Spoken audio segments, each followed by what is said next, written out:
자소서 10번째 마지막입니다. 자소서의 품격을 높이자라고 해가지고 이제 마지막 정리 세션 가겠습니다. 자소서 너무 어려워요. 이력서와 자소서는 틀리다. 이력서는 정해진 틀에서 자신의 강점을 분명하게 메시지를 던지자. 자소서는 나를 보다 잘 표현할 수 있는 방법.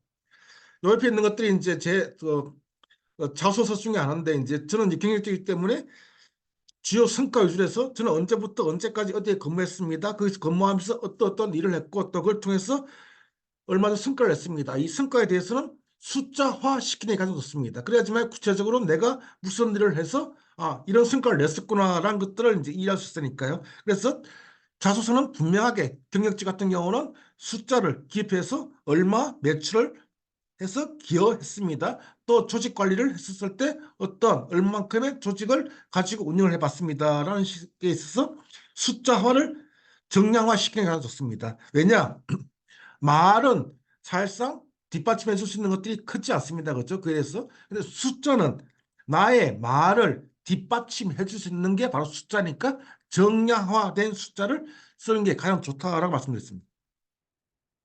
자, 우리가 가장 막막한 자소서 쓸 때 가장 막막한 게 무엇을 어떻게 들어갈지 막막하다. 어떤 부분을 강조해야 될지.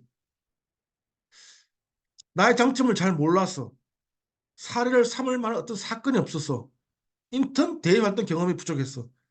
이거는 다 커버 가능한 거예요. 자, 보자고요. 무엇을 어떻게 들어갈지 막막하다? 이거는 사실상 그렇다 그러면 내가 취업할 준비, 이직할 준비가 덜 됐다는 거예요. 이걸 듣기 위해서 이제 밑에 부분이 나와줘야 되겠죠. 그죠? 밑에서 보자고요. 나의 장점을 잘 모르겠어? 나의 장단점, 강점을 분명히 찾으라는 거잖아요. 그죠? 이게 자기 분석이 안 돼 있으면 마찬가지로 기업도 나를 채용할 준비가 안 돼 있다라고 생각하시는 게 100%입니다. 내가 나를 모르고 나의 장점도 모르겠고 강점도 모르겠고 이거는 진짜 이직 또 취업 컨설팅을 통해서 상담 자문을 받으셔야 돼요. 얘기하다 보면 너가 이 회사 이 기업의 가장 큰 강점은 이거다라고 찝어줄 수 있는 사람이라는 게 누구나 있지 않습니까? 장점, 강점, 약점, 단점은 다 존재합니다. 근데 중요한 거는 결국은 그 기업에 가장 맞는 나의 강점을 찾아내는 거거든요. 장점을. 또 나의 약점은 또 그걸 또 강점화 그 기업의 그 직무의 장점화로 만들 수도 있는 것들이고 이렇게 하다 보면 어떤 부분을 강조해야 될 것인가를 알 수 있게 되고 또 너의 그런 강점 장점이 어떤 사례 일례로 눈물 많다 감성적이다 제 친구들이 저한테 참 많이 고민들을 털어놓습니다. 어려운 점을 털어놓습니다. 저는 그에 대해서 참 공감을, 교감을 참 잘해줍니다. 이거 상당히 강점인 거예요. 그렇죠? 그럼 그런 부분들을 강조해서 나는 직무를 고객 서비스 부분을 지원했습니다. 라고 할 수 있는 것들이고. 자, 회사가 좋아하는 자소서, 경험 없다. 가장 어려운 거. 회사 가장 중요한 거, 관련 경험. 특히나 관련 경험. 이거는 비단 있지 않습니까? 이게 그 신입, 대학생들만의 문제는 아니에요. 지금 현재 현직에 계시는 분들도 관련 경험 어려워해요. 왜냐? 이직하려고 할 때 나의 지금 지금 해왔던 경험이 지금 내 이직하려는 회사하고 좀 잘 안 맞을 수 있는데 이걸 어떻게 해야 되지? 라는 고민들을 많이 해요. 그런데 다 통합니다. 대학생들 그동안의 활동 부족했다. 그럼 활동을 하세요. 만드시라 이거지. 내가 가고자 하는 방향, 회사, 직무 있으면 그에 대해서 아르바이트를 하시든지 학원을 수강하시든지 세미나를 다니시든지 해서 그런 것들을 만드시라 이거죠. 그죠?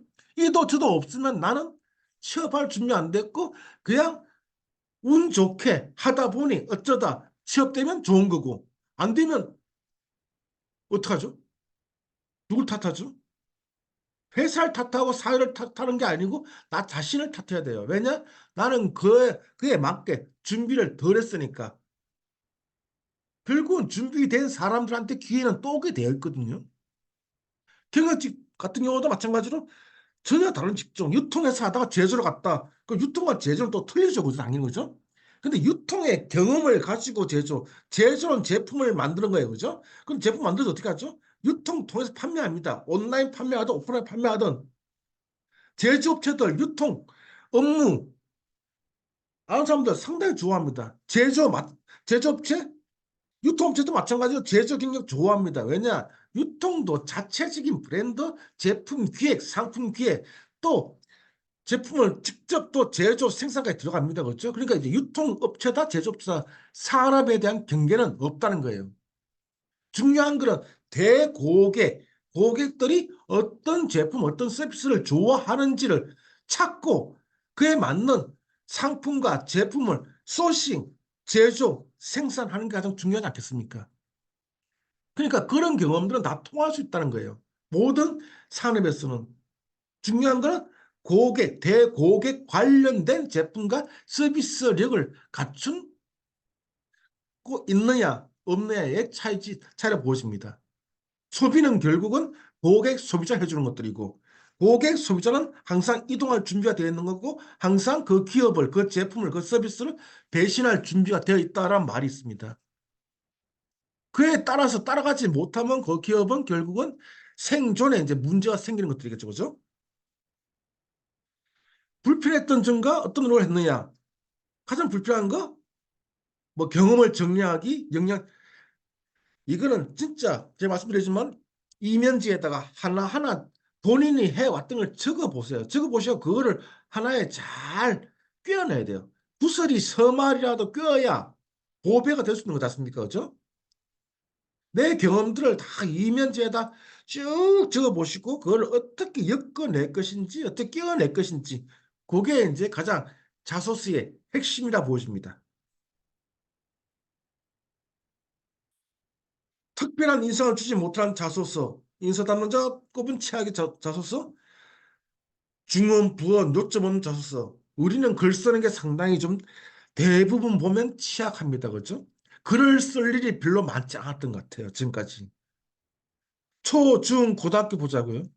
선생님들이 말씀하시는 거 이거 중요해 저거 라고 대학이라는 하나의 지상 과제로 달려왔기 때문에 우리가 우리 말들을 가지고 글을 써본 적이 별로 없는 것 같아요. 대학 와서도 마찬가지죠, 그죠? 우리가 글 쓸 일이 별로 뭐가 있었어요, 그죠? 별로 없다고요. 그렇다 보니까 자소서는 쓰려고 그러면 상당히 이제 난감해지는 것들이죠. 그렇다 보니까 글이 우왕좌왕, 엉망진창 될 경우가 되게 많습니다. 글 쓰는 연습 어떻게 해야 되죠? 직접 써봐야 됩니다. 근데 우리는 직접 잘 쓰질 않아요. 여기저기 읽어는 보조 다니면서 그렇죠. 그런데 읽어보는 것과 쓰는 것은 완전히 틀립니다. 직접 내가 나를 표현할 수 있는 말을 한번 써보는 연습을 계속 하셔야 돼요. 그러다 보면 글이 느는 거지. 그냥 아우 저 사람 참 글을 잘 쓰는 애가 아니에요. 그죠? 글을 그만큼 많이 써봤기 때문에 잘 쓸 수 있는 거예요. 결과만이 아닌 과정. 저는 이렇게 됐습니다가 아니고 이렇게 과정을 겪고 와서 이렇게 해가지고 이렇게 결과를 냈습니다. 라는 식이 있었어. 이것도 했습니다. 저것도 했습니다. 저것도 했습니다가 아니고 구체적으로 이 부분을 난 이렇게 디테일하게 풀어왔습니다. 라는 부분에 있어가지고 할 수 있어야 된다라고 합니다. 자, 자소서 잘 쓰는 것 제일 첫 번째 지원 동기. 가장 어려운 질문이 될 거예요. 면접가서는. 이 자소서에서 지원 동기 쓰는 거예요. 반드시 물어보는 거예요. 너 왜 우리 회사 지원했어? 너 왜 이 직무 지원했어? 라고 했을 때 기업 분석과 직무 분석, 자기 분석해 봤더니 저는 이 업무에 또 이 기업에 가장 잘 맞았고 저는 입사 이후에 이것을 해보고 싶고 입사 포부 저의 성장 배경을 보더라도 저는 지금까지 이렇게 활동을 해왔고 제 커리어는 이러하고 제 성격도 이런 장점과 강점을 가지고 있기 때문에 가장 잘 맞나 보십니다. 그 지원 동기 쓰는 부분에 대해서 가장 중점을 두시고 자 최종 마무리합니다. 우리나라에서 성공하기 위한 1가지 방법 깡이 있어야 된다. 깡이라는 게 뭐예요? 끈기, 추진력, 포기하지 않는 깡을 찌야겠다. 쌍기역자 들어가는 7가지입니다. 꼴, 꼴은 모습이에요. 그죠? 나쁜 말이 아닙니다. 꼴이란 말이 그 표준어입니다. 예쁘고 잘생기고를 떠나가지고 내가 나를 가꿀 수 있고, 그 왜죠? 나는 다른 사람들을 만나가지 않습니까? 그죠? 만나가야 되기 때문에 내가 나를 가꿀 수 있다는 거. 그에 대한 건 반드시 필요하고 남들한테 보여지는 나의 모습이지 않습니까? 그죠? 나는 잘 웃지를 못해. 표정이 딱딱해. 제가 그래요. 그걸 보고 아침마다 연습해야 돼요. 특히 면접 갔었을 때 면접에서는 뭘 보죠? 예쁘고 잘생긴 걸 보는 거 아니에요, 그죠? 이 사람하고 같이 일을 하면 참 좋겠구나, 참 재밌겠구나를 보는 거예요. 그건 바로 나의 꼴 모습에서 보여지는 것들이에요, 그죠? 꽤 상황 대처 능력이에요. 아우, 잔머리 좋아. 잔머리도 좋아야 됩니다. 잔머리 나쁜 말 아니에요, 그죠? 유연할 수 있고 그 상황에 대처할 수 있는 능력 꽤 중요합니다. 끼. 아우, 너 참 끼가 있으라 말잖아요. 이 끼란 말이 그 업무에 적합한지 아닌지, 아, 얘는 영업 끼가 다분해. 좋은 말입니다. 너의 꿈이 뭐냐? 비전이에요, 그죠? 너가 우리 회사 들어와서 하려는 게 뭐냐? 라는 꿈과 비전을 제시할 수 있어야 되는 거죠. 그냥 취업이 목적입니다. 열심히 하겠습니다. 안 해요, 그죠? 저는 입사 이후에 이러이러한 거를 하려는 꿈을 가지고 있습니다. 입사 후 포부하고 연결됩니다. 꾼. 꾼이라는 게 전문가라는 거예요. 프로 근성이 있는 사람은 꾼이라 표현습니다. 그죠? 꾼. 마지막으로 가장 중요한 거, 끈입니다. 전문가예요. 네트워크예요. 대학생, 취업을 준비하신 분들 끈 가져갔어요. 동문들 많습니다. 친구들 많습니다. 주위에. 또 친구, 선배, 친구, 형 많습니다. 그죠? 찾으세요. 교수님들하고 친하게 지내십시오. 제가 꼭 대학에서 강의를 하고 있어서 말씀드린 거 아니에요. 교수님들도 끈이에요. 그죠? 이런 네트워크 가져가세요. 결국은 나를 오랫동안 먹게 살게 해주는 것은 바로 네트워크끈이에요. 결국은 사람이 사람을 먹여 살려주는 거고 사람이 사람과 함께 갈 수 있는 겁니다. 끈, 오늘부터 여러분들 스마트폰에 메모판에다 적어보세요.